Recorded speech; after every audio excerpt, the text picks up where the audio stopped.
Karibuni sana KingoFarm. Sasa bwana, leo hii ninataka nikuelekeze jinsi ambavyo unaweza ukazuia vifo vya vifaranga ndani ya siku 14. Yaani usipate kabisa vifo vya vifaranga. Sikiliza hii video mpaka mwisho ili uweze kupata hizi mbinu na zitakusaidia sana.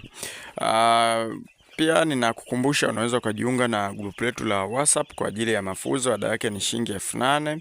Tutakuelekeza jinsi ya kulea vifaranga tokea wakiwa wadogo mpaka wanakuwa wakubwa. Lakini pia tunavyo vitabu. Vitabu vyetu ni soft copy na kutumia kwa njia ya WhatsApp. Kitabu kimoja gharama yake ni shilingi 10,000. Ukilipia tu tunakutumia soft copy yake. Na kujiunga na kundi ada yake ni 8,000 kwa muda wa miezi miwili. Sasa nikianza, kitu cha kwanza kabisa ambacho ni muhimu sana ili uweze kuzuia vifo, kwanza ni chakula. Vifaranga wanahitaji chakula bora, wanahitaji wapewe chakula ambacho hakitaweza kuwaletea madhara. Kwa mfano, unaweza ukatengeneza chakula wewe mwenyewe na kikawaletea madhara makubwa sana vifaranga wako kutokana na kutokuweka vinilishe katika uwiano sahihi. Lakini pia unaweza kutumia chakula cha dukani ambacho hakina ubora na kikawaletea madhara vifaranga wako.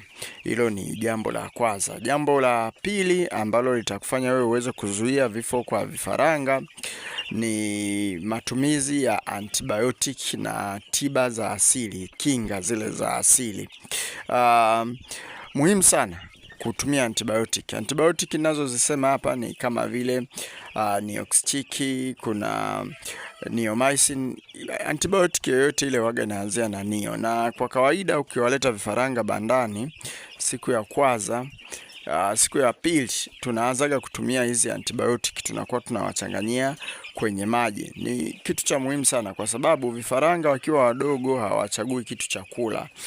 Utakuta wanakula kinyesi chao, wanalala kwenye chakula. Vitu kama hivyo hapo pia waga vinapelekeaga magonjwa kama vile ya typhoid, lakini pia banda linaweza likaloana.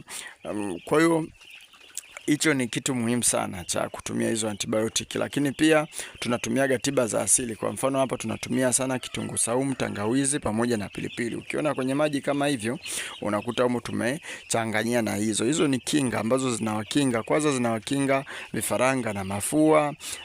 Pili zina boost kuku waweze kukua kwa haraka zaidi. Sambamba na hilo, ili uweze kuzuia vifo siku 14 za kwanza, na maanisha wiki 2, muhimu sana kutumia vitamini za dukani na vitamini za asili. Vitamini za asili ni majani. Unaweza ukachukua majani ya mapapai, unaweza ukachukua majani ya mboga mboga kama vile mchicha, chainizi, ukablend ukawachanganyia kwenye maji. Vitamini inawasaidia sana vifaranga kuondoa stress na mambo mengine. Kwa hiyo muhimu sana kutumia vitamini. Na kwa kawaida vifaranga huaga wanapewa vitamini siku ya kwanza tu wakifika, na maisha yao yote, yani mpaka kuku anakuwa mkubwa, inatakiwa endelee kupewa vitamini. Jambo jingine ambalo litazuia vifo ndani ya siku 14 za mwanzo ni namna ambavyo unawapokea vifaranga. Ukiwaingiza bandani, wawe vifaranga wa kienyeji umeangulisha mwenyewe, unataka waweke kwenye bulda, wawe umenunua labda box 1, 2, lazima uwapokee kwa mapokezi maalum. Na vifaranga wanapofika tu, unashauriwa ndani ya masaa 2 wanywe maji ambayo yamewekwa glucose bila ya chakula. Yani usije ukawapa kwanza chakula kabla ya kuwapa maji. Umeona? Hicho nacho ni kitu muhimu sana pale unapopokea vifaranga. Lakini glucose kwenye maji ni muhimu sana. Ukikosa glucose unaweza ukaweka vitu kama vile vya asili kama vile asali. Lakini pia hata sukari unaweza ukaweka ili vifaranga waweze kupata nguvu, uchovu na safari. Lakini pia ndio kwa mara ya kwanza vifaranga wanakuwa wanakula chakula. Kwa hiyo ni muhimu sana hicho kitu. Lakini jambo jingine ni usalama wa vifaranga. Vifaranga wanaweza wakaliwa na paka, wanaweza wakaliwa panya. Kwa hiyo ni muhimu sana kuwapatia usalama, kuhakikisha banda lao umeliziba vizuri, hakuna paka wala panya ambaye anaweza kaingia ili kuwala. Hapo utakuwa umepukana na vifo siku 14 za kwanza. Maana hizi ndio siku ambazo wafugaji wengi pia waga wanapoteza vifaranga wao. Na kitu kingine muhimu kabisa ni mwanga. Vifaranga wanahitaji mwanga wa kutosha, natakiwa wawekee taa waweze kula muda wa masaa 24. Umeona, hicho kitu pia kitawaondolea vifo.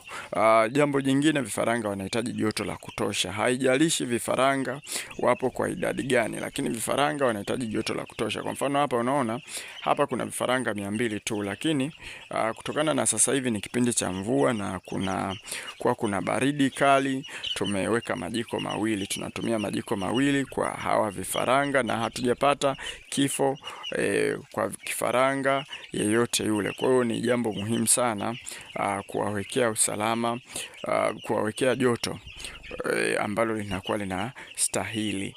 Na kitu kingine ni mazingira masafi, kuanzia vyombo pamoja na banda lenyewe. Banda kama limechafuka chini, safisha. Wapo wafugaji ambao huaga wanasafisha kwa tarehe, labda baada ya miezi miwili ndio wanasafisha. Banda linasafishwa pale ambapo linakuwa limechafuka, maji yameingia, maji ya kwenye makopo yamemwagikia chini, basi inatakiwa usafishe hilo eneo. Lakini pia vyombo inatakiwa vioshwe walau mara 2 kwa siku. Kwa vifaranga vyombo inatakiwa uoshe walau mara 2 kwa siku.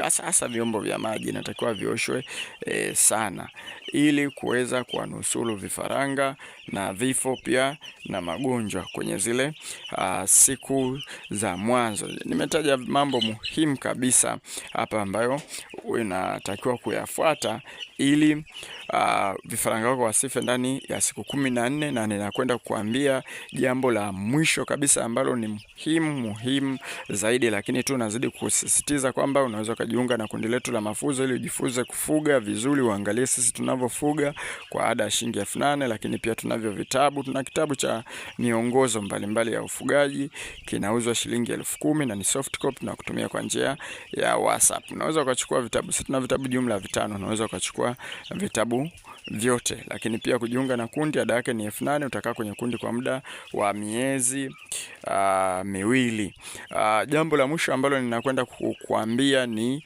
ukaribu. Vifaranga wanahitaji ukaribu sana, yani lazima ukae uviangalie, uvichunguze muda wa usiku, wanalaleje, wanashindeje. Hicho na chenyewe ni kitu muhimu sana kwa vifaranga. Usipokuwa karibu nao vifaranga utapata vifo vingi sana, utashindwa kuelewa wana hali gani. Vifaranga wanaweza wakawa na mafua, lakini ukashindwa kuwaona endapo utakuwa unapita unawaangalia tu unaondoka, unawaangalia tu unaondoka. Wanaweza wakawa vifaranga wanaumwa, lakini ukawakuta bado wanachangamka. Vifaranga kuonyesha dalili kidogo inakuwa ni ngumu. Umeona? Kwa hiyo ni muhimu sana kuwa nao karibu, kuangalia wanaendeleeje ili uweze kuwapa antibiotic. Na vifaranga wakiwa wadogo waga wanapewa antibiotic mara nyingi, sio dawa. Kuna dawa ambazo hazitumiki kwa vifaranga, kwa hiyo uwe makini pia. Vifaranga unaweza kuona wanaumwa mafua, lakini kuna dawa ambazo huwezi ukazitumia kwa vifaranga. Njoo jiunge na kundi letu tukuelekeze tiba za asili ambazo utazitumia kwa ajili ya vifaranga.